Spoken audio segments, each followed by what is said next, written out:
Hello, this is Reverend James Hutchings, and I'm in a slightly windswept church garden here at St Mary's as we are very nearly here at Christmas, and I wanted just to let you know what's going to be happening here over the next couple of days. I'm by the outdoor nativity here that many of you may have seen over the last few days, and we've got lots of things to enable you to have a special Christmas moment, even in these strange times we have this year. So do come into the church. There are I think 4 different cribs that you can look at and enjoy. There are a number of places that are a focus for prayer, with pictures of the nativity story and a prayer you may like to say. We also have the nativity trail, which some of you may have already done, going around houses in barns that are displaying nativity scenes in their front windows. And of course we're going to be having joyful services over the Christmas period. We're going to have our online Christmas Day service that you can enjoy from home, and our recent carol service is also there for you to listen to. Wonderful singing there from our choral scholars. And then we do have our services as well, which on the ticketed website may say that they are sold out, but there are spare places there. If you come in a little bit of spare time for each service, you should be able to get in. So we have our 2 nativity services on Christmas Eve afternoon, 3:30 and 5.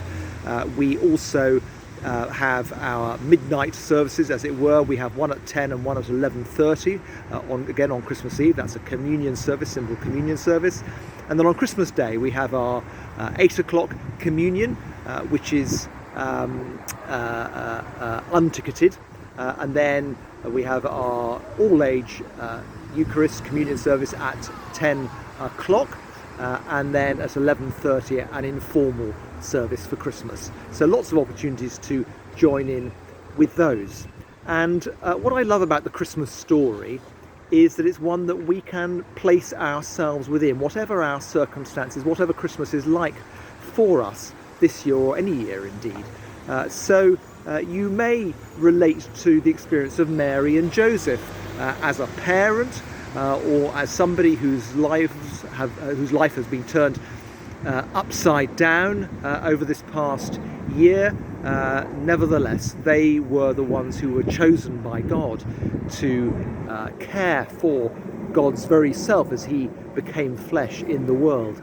And then you may alternatively place yourself with the shepherds, who were the first people to visit Jesus. They were people who were very much on the edge of their society, feared and despised perhaps in equal measure, but they might be what we would now recognise as an essential worker in first century Palestine. They were needed in the agricultural economy of that time, just as there are many in our community, and this may include you, who have felt overlooked and undervalued and still feel that way. In God's economy, the essential worker, the one who is undervalued, is the one who is first to be there in God's presence. Or indeed you may be a bit like the wise men. You might be somebody who is searching for truth.